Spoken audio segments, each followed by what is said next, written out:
correlacionales, causales, explicativas de diferencia de grupo. Cada una de estas clasificaciones tienen sus hipótesis. Esa tiene una hipótesis que es para pronosticar un valor. Esta tiene una hipótesis que tiene que ser correlacional, o sea, indicarme que hay relación entre dos variables. Esta tiene una hipótesis que es una hipótesis causal, donde me está indicando que hay una variable independiente y una variable dependiente, y que la independiente está causando X efecto en la variable dependiente. Y aquí en la diferencia de grupos, pues yo estoy estableciendo una comparación, por ejemplo, entre dos o más grupos, ¿verdad? Entonces, eso es lo que estábamos explicando la vez pasada. Y nos vamos entonces a las hipótesis correlacionales, porque ya habíamos hablado de las hipótesis descriptivas. Ahora veamos las hipótesis correlacionales, que son las que corresponden a los estudios correlacionales. No puedo hacer un estudio correlacional y poner una hipótesis causal. No puedo hacer un estudio correlacional y poner una hipótesis descriptiva. O sea que si es un estudio descriptivo, su hipótesis es descriptiva. Si es un estudio correlacional, su hipótesis es correlacional. Si es un estudio causal, su hipótesis causal. Y si es una comparación entre dos grupos, pues la hipótesis así lo tiene que manifestar. Entonces tenemos ahí que las hipótesis causales dice, dice en las investigaciones o estudios cuantitativos, correlacionales y causales o explicativos, se plantean hipótesis. ¿Dónde relacionamos variables? ¿Tienen alguna correlación o deseamos probar vínculos de causalidad, de causa o variable independiente, de efecto o variable dependiente? Entonces tenemos ahí los estudios correlacionales y dice, son las hipótesis que relacionan dos o más variables. Por eso es que antes les di los alcances de la investigación para que ahora ya sabiendo que existen esos alcances, yo entienda mejor que existen también diferentes tipos de hipótesis. Y entonces, obviamente, si los estudios correlacionales implican una relación entre variables, mi hipótesis tiene que hacer ver también esa relación entre variables. Entonces, dice, son las hipótesis que relacionan dos o más variables. Sin embargo, las hipótesis correlacionales no solo pueden establecer que dos o más variables se encuentran vinculados, sino también cómo están asociados. Es decir, de qué manera se da esa asociación, si es una asociación intensa o fuerte o es una asociación débil. Es degregado, y pueden alcanzar el nivel predictivo y parcialmente explicativo.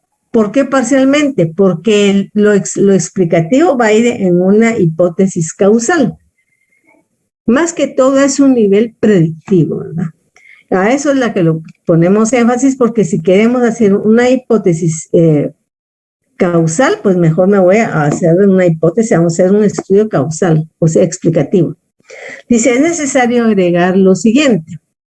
En una hipótesis de correlación, el orden en que coloquemos las variables no es importante.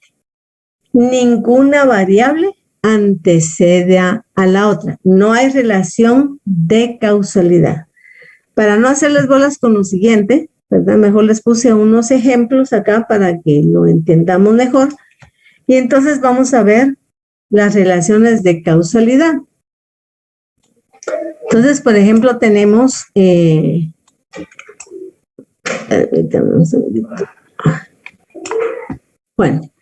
dice ejemplos de estas hipótesis.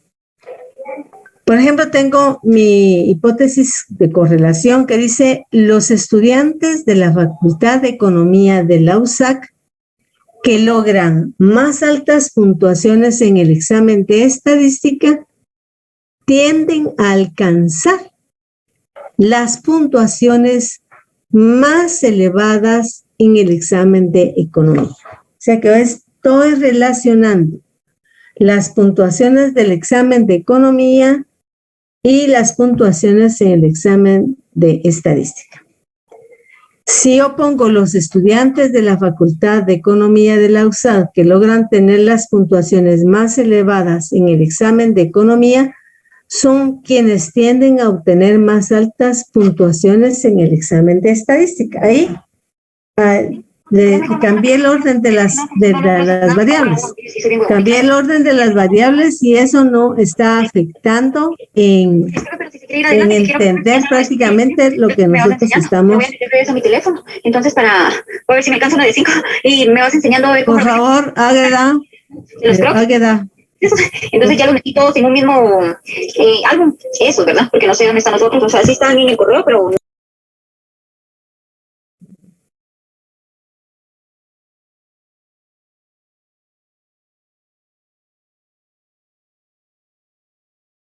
Licenciada, su micrófono está apagado.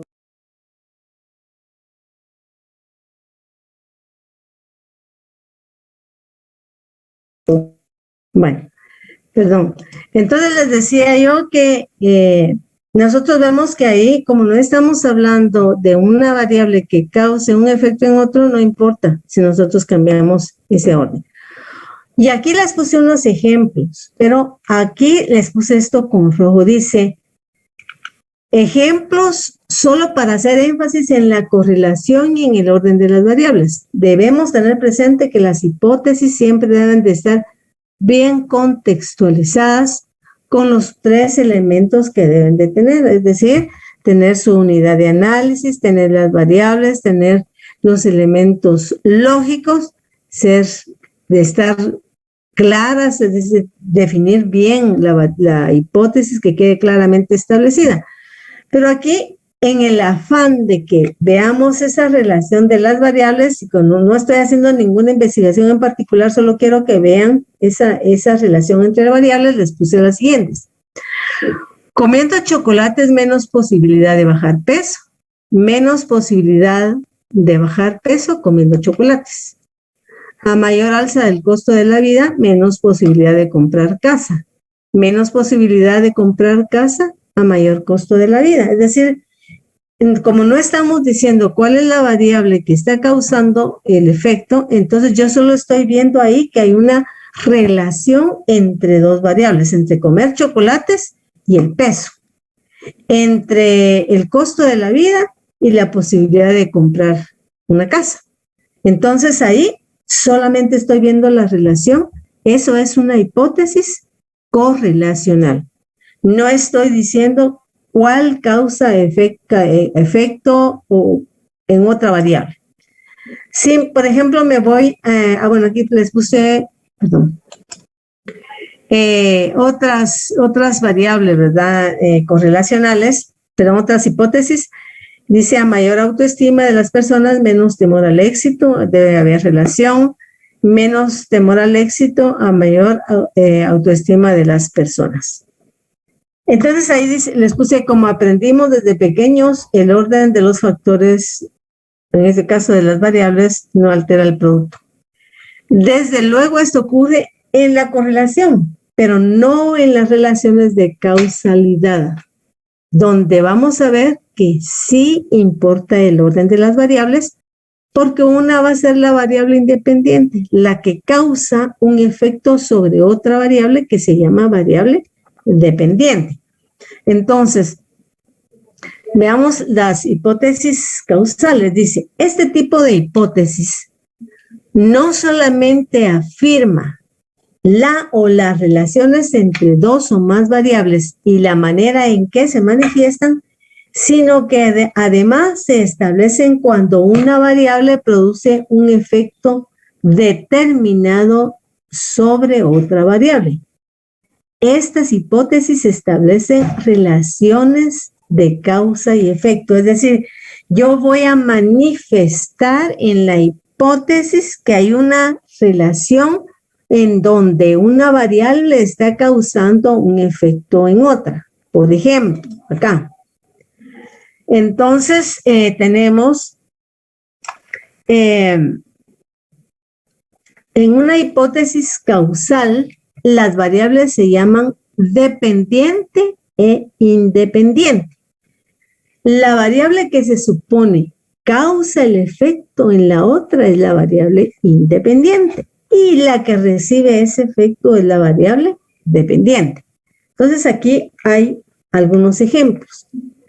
La desintegración del matrimonio provoca baja autoestima en los hijos e hijas. Yo ahí ya en la hipótesis estoy planteando que hay un efecto que está provocando una variable a la otra variable. Entonces esa ya es una hipótesis causal, porque ya hay un efecto de una variable a otra variable. La otra, la calidad del diseño ambiental del interior de la oficina donde se elabora aumenta significativamente la satisfacción general del espacio de trabajo por parte de sus ocupantes y su desempeño laboral. Es decir, yo lo que quiero probar es que si el ambiente es adecuado en una oficina, obviamente las personas que trabajan en esa oficina se van a sentir bien.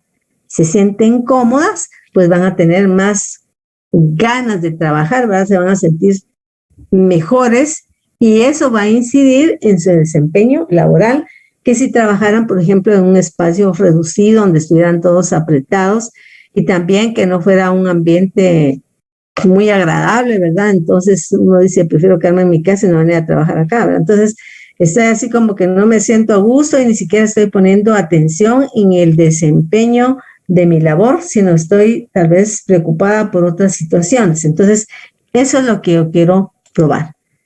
Otros ejemplos de hipótesis causales. Dice, un mayor número de hijos en las familias guatemaltecas provoca un bajo nivel de vida en la familia.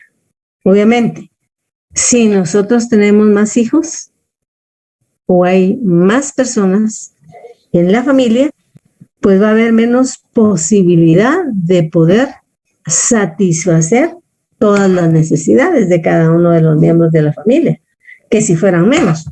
Por ejemplo, ahora con lo de la pandemia, pues por lo menos deben de tener un celular para poder conectarse, ¿verdad? Y poder recibir clases. Pues aquí ya estamos hablando en la universidad, pero por ejemplo en la primaria o en educación media, en las escuelas, en los institutos, donde la gente tiene menos recursos, le cuesta decir, bueno, si tengo 4 hijos, yo tengo que comprarle un celular a cada uno para que se pueda conectar, porque están en diferente grado, pues cada quien tiene que conectarse con su maestro. Entonces eso hace más difícil, ¿verdad? Entonces mi nivel de vida es baja porque tengo que satisfacer más necesidades y eso es lo que yo quiero demostrar. Dice, la mayor profesionalización de las personas contribuye a tener un mayor ingreso. Entonces, una persona, mientras más se prepare profesionalmente, pues va a tener más oportunidad, más probabilidad de tener un buen trabajo que le permita mejorar su ingreso. Si yo, por ejemplo, tengo un título de bachiller, de perito contador, de maestro, de secretariado bilingüe o perito en computación, etcétera, todas las carreras que existen, pero si yo vengo a la universidad y sea con una licenciatura, por ejemplo, sobre mi misma rama o puedo buscar otra, y pues ya tengo otras opciones de empleo, ¿verdad? Donde ya pues el perfil sea que sea licenciado o sea ingeniero o sea abogado, etcétera. Pero si sobre eso yo me profesionalizo y saco una maestría o saco un doctorado, pues obviamente voy a tener otras oportunidades donde va a ser ese el perfil para poder tener ese trabajo y pues obviamente el sueldo va a mejorar. Y si yo además tengo la facilidad o tuve la oportunidad de estudiar el idioma inglés o cualquier otro idioma que lo necesitan ahí, mucho más chance tengo yo de llegar ahí. Entonces, yo quiero comprobar eso, de que la profesionalización, pues, contribuye a tener un mayor ingreso. Vuelvo a recalcar que no debemos olvidar que las hipótesis deben de contextualizarse en su realidad, es decir, claramente definidas las variables en qué lugar, dónde, cuándo, cómo y dónde, porque si no, no queda clara una hipótesis, ¿verdad?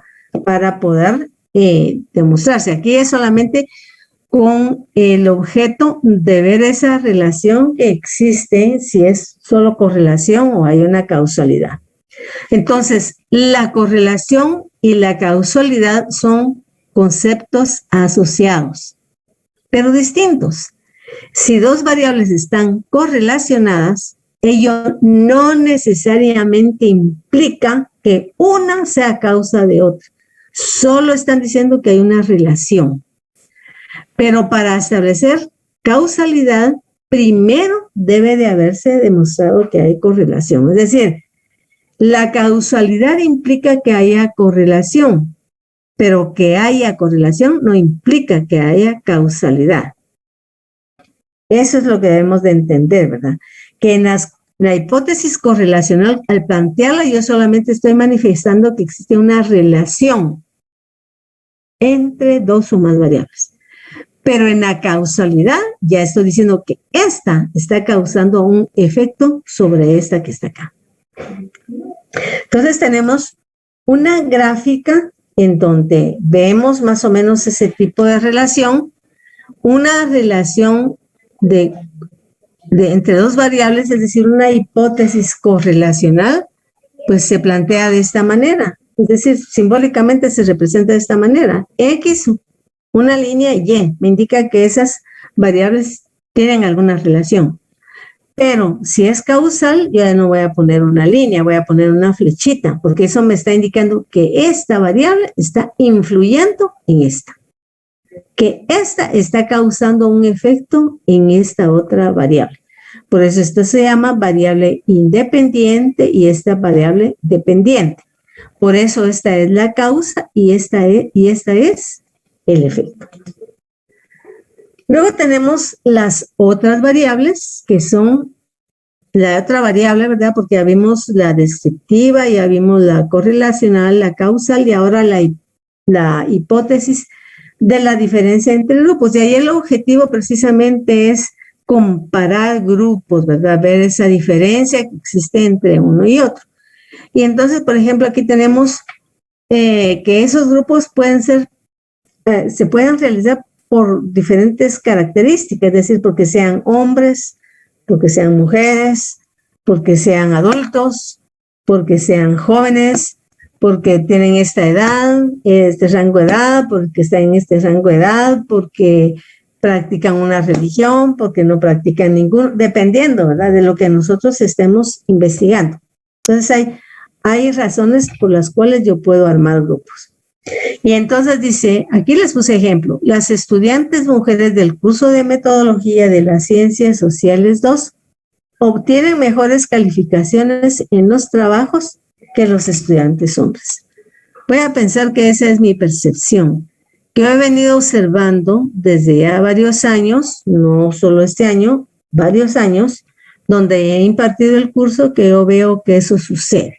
Entonces yo planteo mi hipótesis, de hecho yo ya pues doy clases, tengo esa idea, puedo comunicarme con los otros docentes que dan metodología y preguntarles si así es, ¿verdad? Y luego pues buscar el mecanismo para lograr esas evidencias que me permitan comprobar mi hipótesis, si lo que yo estoy diciendo es falso o es verdadero. Mi otra hipótesis podría decir, los estudiantes hombres del curso de metodología de las ciencias sociales 2, resuelven en menos tiempos los exámenes que las estudiantes mujeres. Yo veo que los hombres terminan más rápido y que las mujeres tienden a estar más tiempo, por ejemplo. Eso no es verídico, no es verdad, son ejemplos. Puede ser que yo ponga otra variable. Las personas mayores de 60 años tienen mayor probabilidad de contagiarse del nuevo COVID que las personas menores de 25 años. También, ¿verdad? Es una percepción que yo tengo, que la tengo en base a una serie de investigaciones e informaciones que yo he hecho en esta época de la pandemia y que me llegan a concluir esto. Pero eso es lo que yo deduzco de lo que yo he investigado, lo cual no significa que así sea, ¿verdad? Sino que eso tiene que ser sometido a una prueba y verificar si efectivamente así es. Yo tengo que buscar las herramientas que me permitan demostrar que es cierto lo que yo estoy diciendo.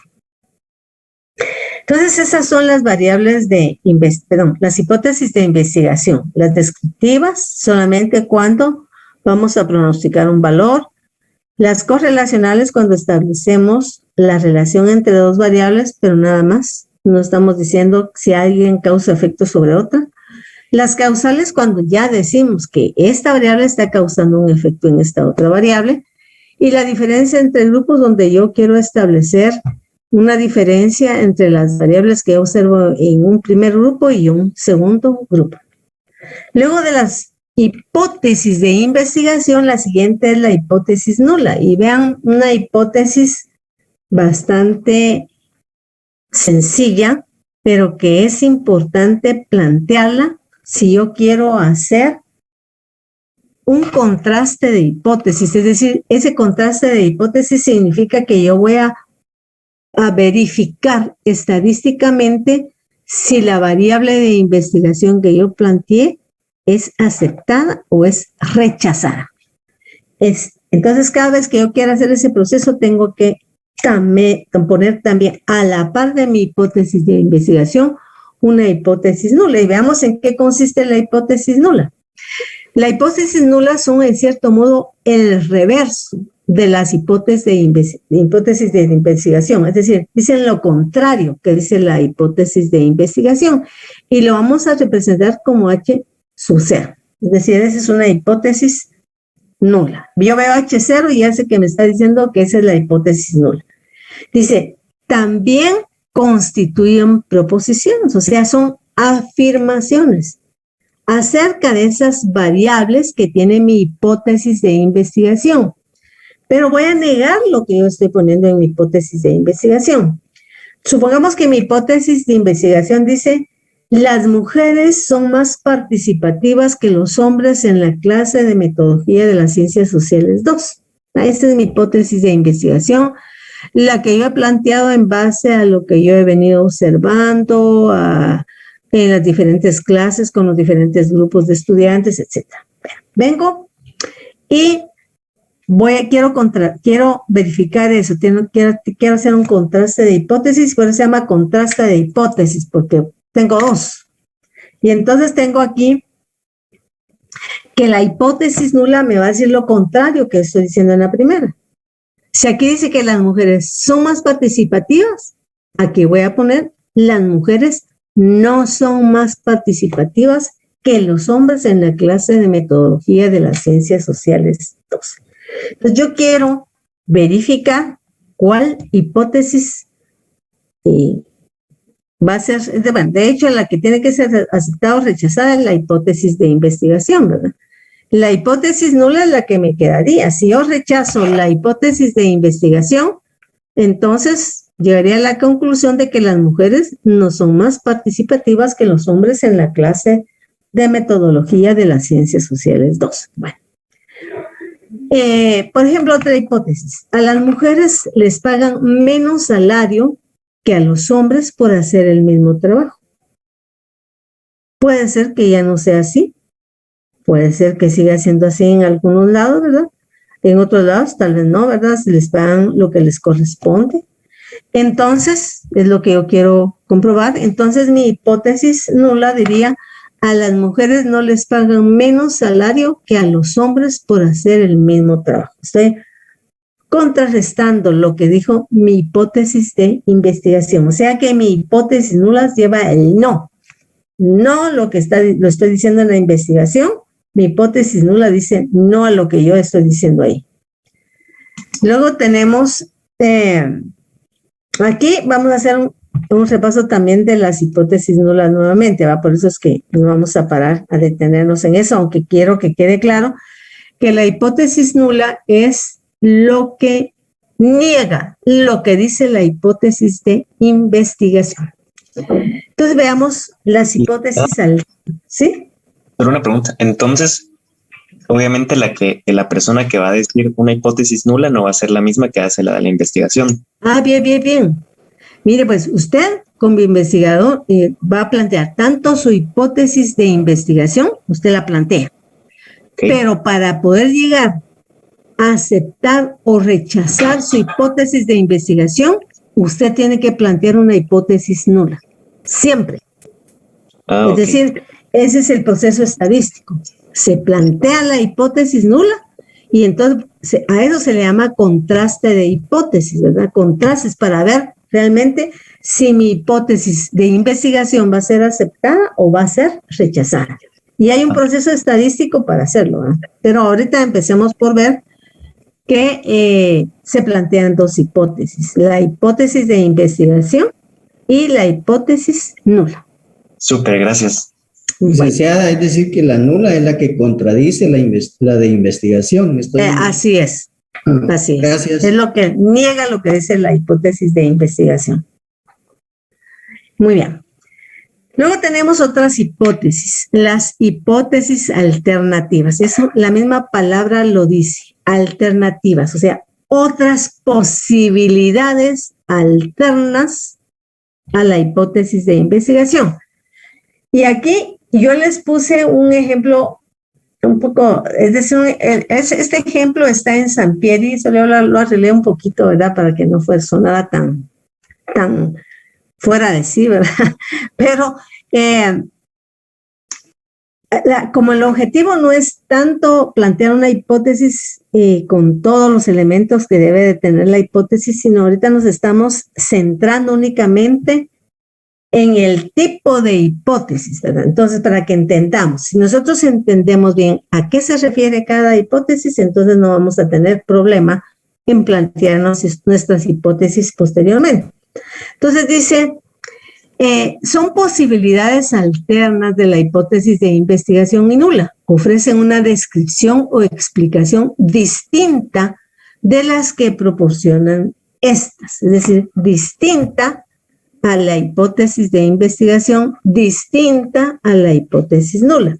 Por ejemplo, dice, a manera de ilustración, veamos las siguientes hipótesis. Si la hipótesis de investigación establece la CIA de la dirección de la SP, o sea, de la Escuela de Ciencia Política, es roja. La nula, ¿qué afirma? Si es la hipótesis nula, lo que dice lo contrario de la hipótesis de investigación, Que no va a ser roja.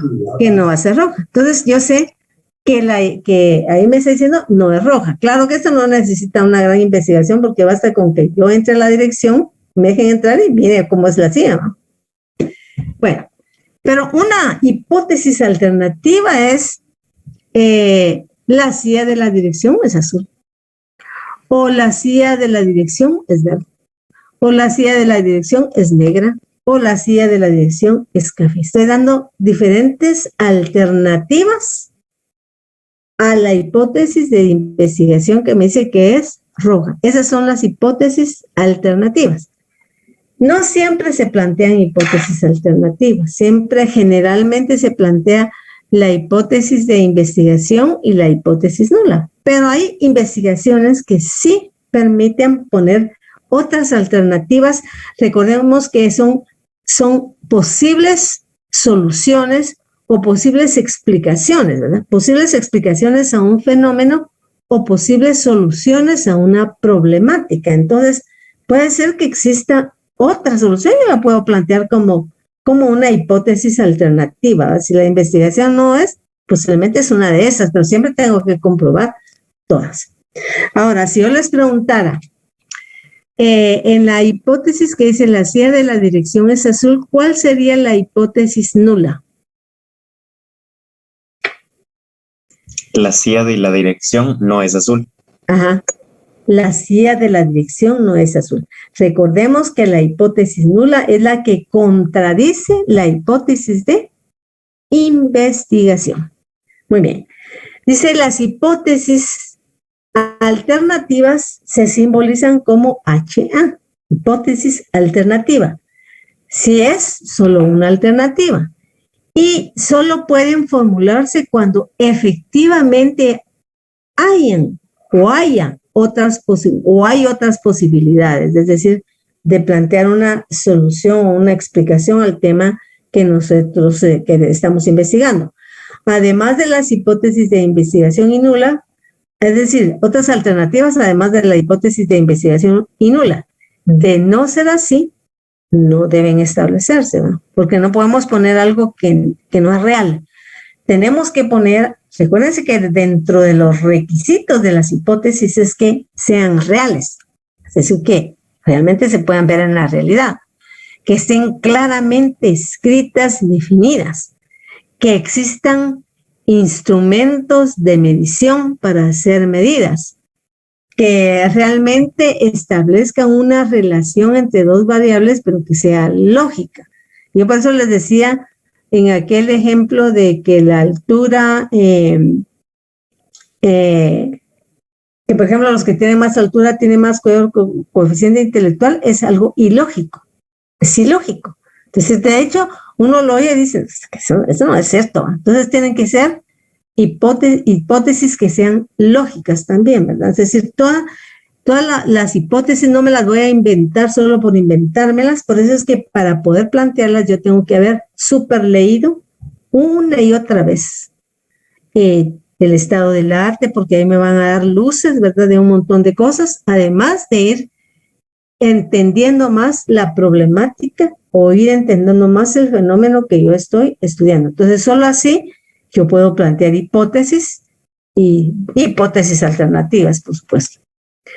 Entonces, otro ejemplo de hipótesis alternativa es el candidato A para presidente de la clase obtendrá en la elección entre el 60% y 70% de la evaluación total. La negación, o sea, la hipótesis nula será que el candidato A para presidente de la clase no obtendrá en la elección entre el 60% y el 70% de la votación.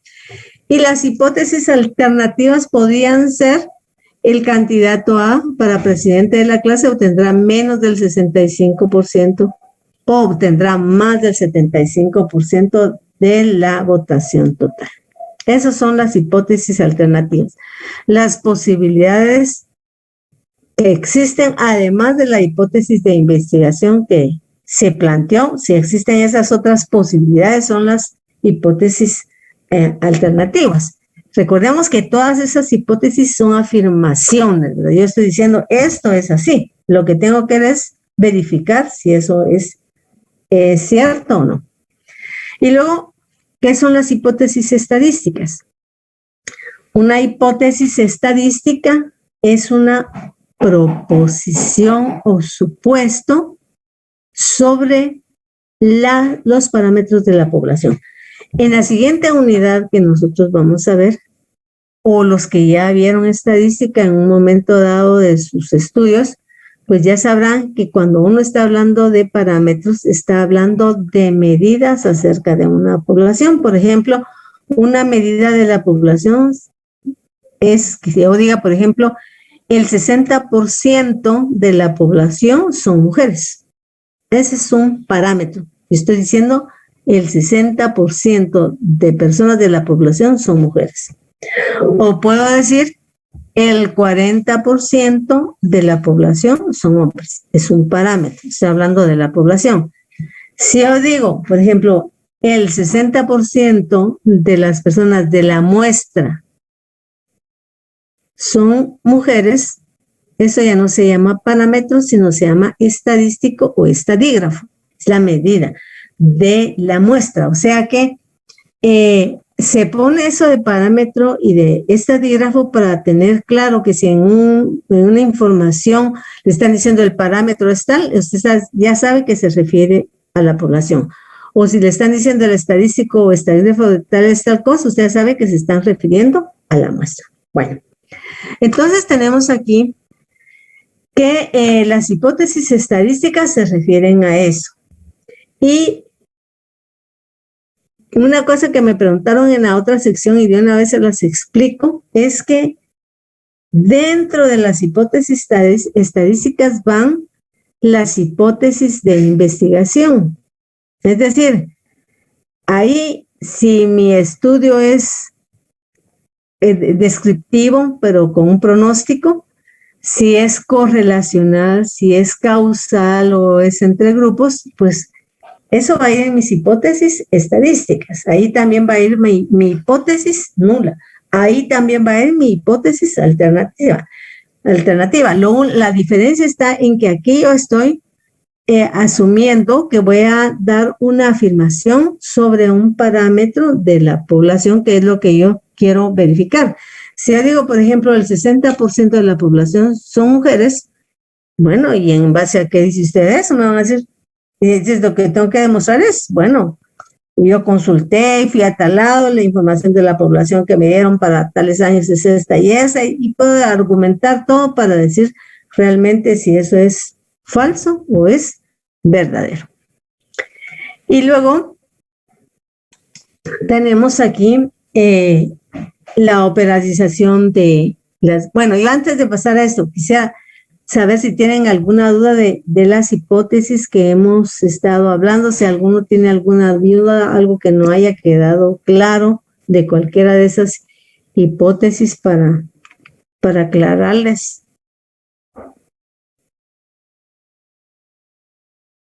Por el momento no. Perfecto, espero que así sea. Bien, entonces tenemos aquí operacionalización de las variables. Fíjense ustedes que cuando estas variables están refiriendo obviamente a las variables que aparecen en nuestras hipótesis, ¿verdad? Porque nosotros necesitamos medirlas. Y yo les decía que hay variables que son fáciles de medir, porque solo podemos contar o agarrar un instrumento de medida y ya puedo decir o cuántas personas, o cuál es el ingreso promedio, o cuál es el porcentaje de hombres o de analfabetos. Pero esto es más difícil. Y entonces dice ahí, una vez que se tengan claras las variables de la investigación establecidas en las hipótesis, el siguiente paso es darles funcionalidad, poderlas medir a través de la operacionalización de variables. Vamos a ver aquí, esto no suena bien. Aquí. Bien. Entonces tenemos eso y ahora dice, recordemos que la variable es la característica, tenemos que tenerlo presente, una variable es una característica, es un atributo, es un distintivo, es una cualidad que puede variar y que puede medirse esa variación. Por eso se llama variable, porque cambia sistemáticamente, ¿verdad? De valores o de cualidades, depende de si la variable es cualitativa o cuantitativa. Entonces, ¿y qué se puede medir esa variación? Información que recopilamos a través del instrumento de recolección de datos que hayamos elegido para cada caso. Recordemos que vamos a medir a través de ese instrumento de recopilación de datos, porque estamos hablando en el área social, ¿verdad? Que no es tan fácil de medir como otras áreas. Sin embargo, aquí yo les voy a poner un ejemplo sencillito para que entendamos qué es en sí la operacionalización. Entonces tenemos aquí que antes de continuar hablando de operacionalización, primero debemos saber qué entendemos por operacionalizar una variable. Y entonces, en forma sencilla, se puede decir que la operacionalización especifica qué actividades u operaciones deben realizarse para medir una variable e interpretar los datos obtenidos. Lo que nosotros perseguimos siempre en una investigación es precisamente medir esas variables y en base a esa medición, pues hacer las operaciones pertinentes para poder determinar si nuestra hipótesis ¿Se aprueba o no se aprueba? Es juntar toda esa evidencia, ¿no? Entonces tenemos acá un ejemplo, dice, dicho de otra manera,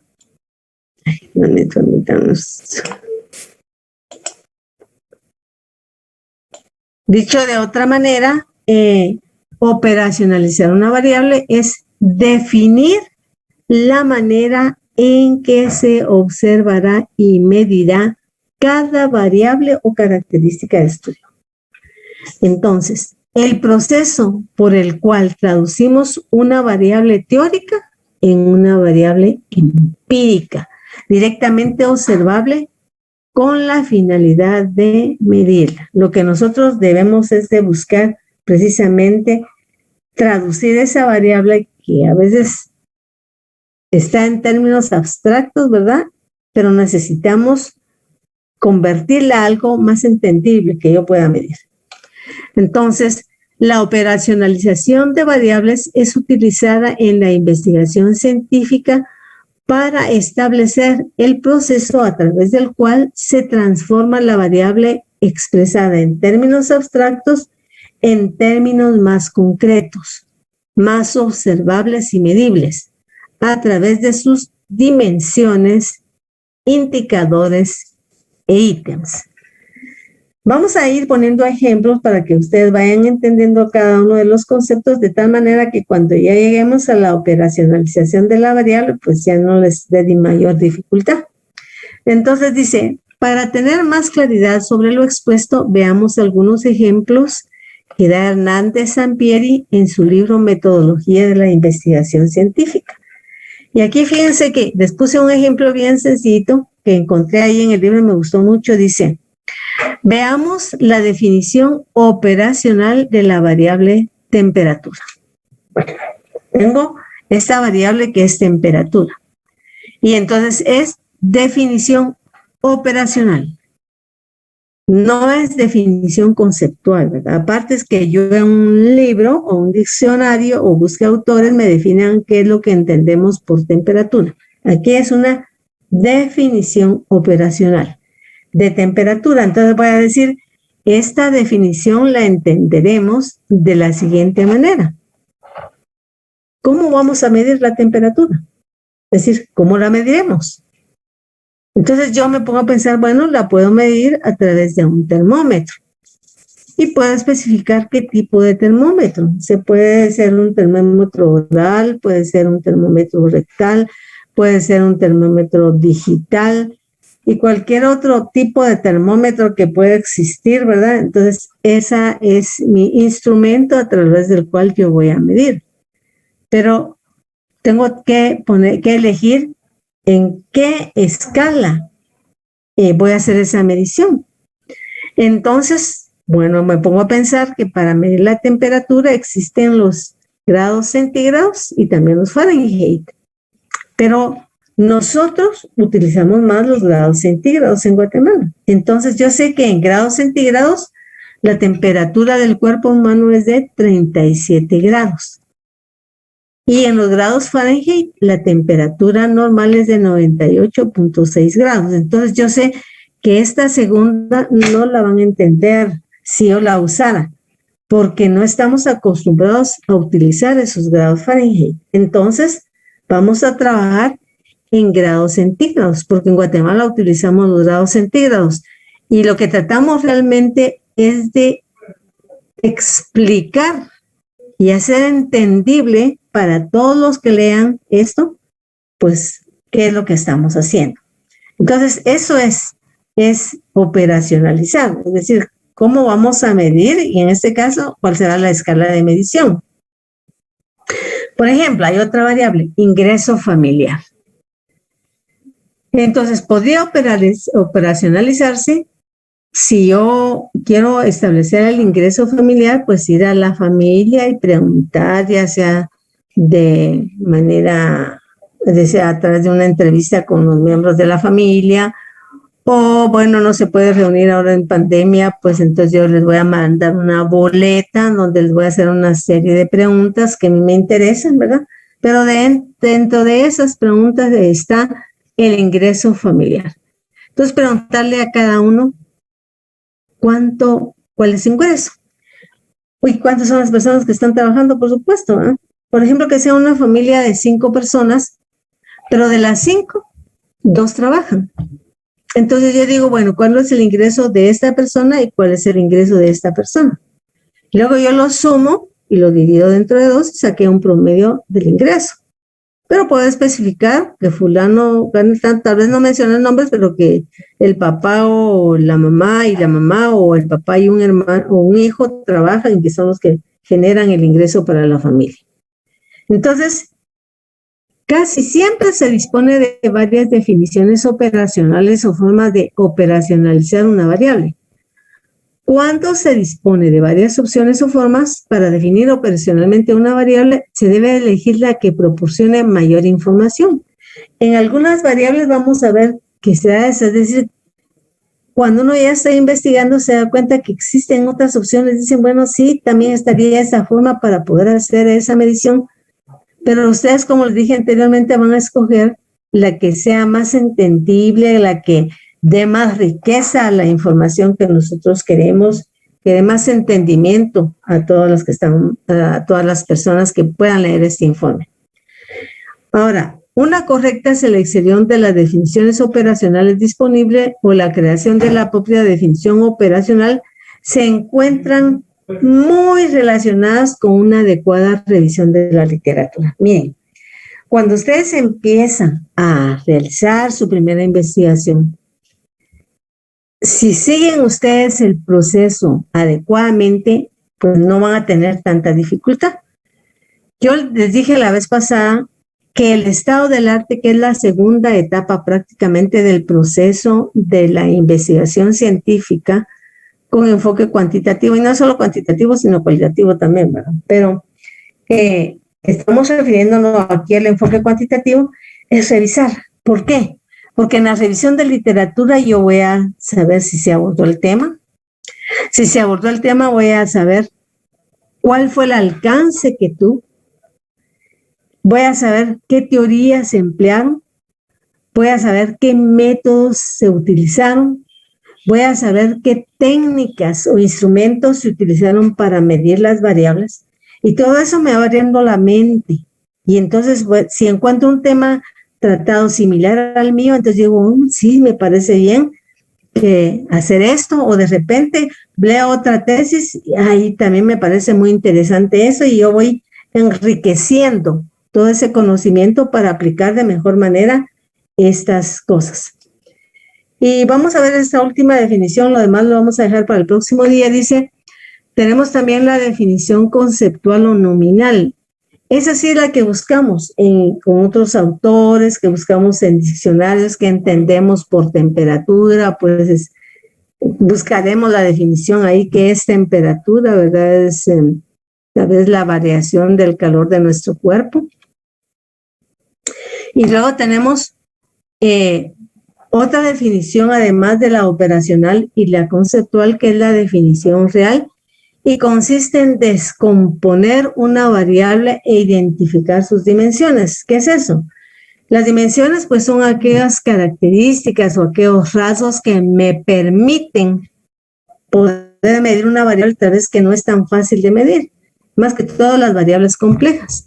Entonces, dicho de otra manera, se puede entender como todas las formas que permiten describir adecuadamente una variable compleja.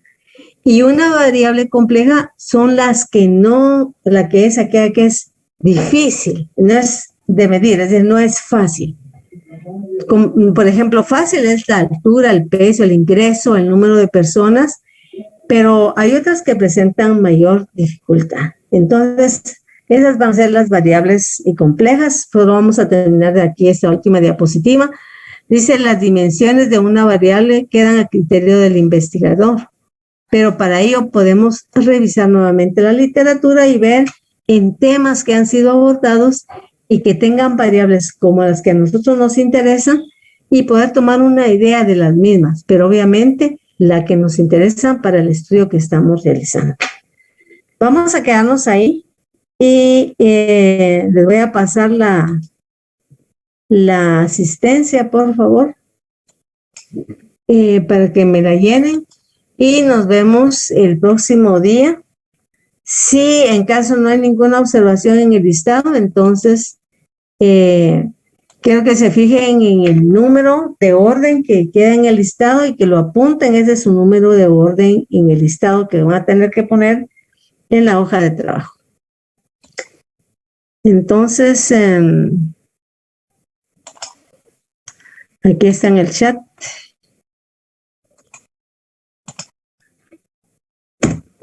Entonces, ahí está igualmente a usted, César, muy amable. Buenas noches a todos. Sí, por favor, en WhatsApp, ahí, en WhatsApp personal, con mucho gusto. Que descanse, licenciada. Igualmente, que descansen ustedes. Feliz Gracias. noche, licenciada. Buenas noches, Buenas noches, licenciada. Feliz noche. Buenas noches, que descansen. Feliz noche, licenciada. Buenas noches. Buenas noches. Feliz noche, licenciada. Igualmente. Feliz noche, licenciada. Buenas noches, que descansen y sueñen bonito. Voy a finalizar ya. Feliz noche, licenciada. Feliz noche. Bueno, Me ignoró.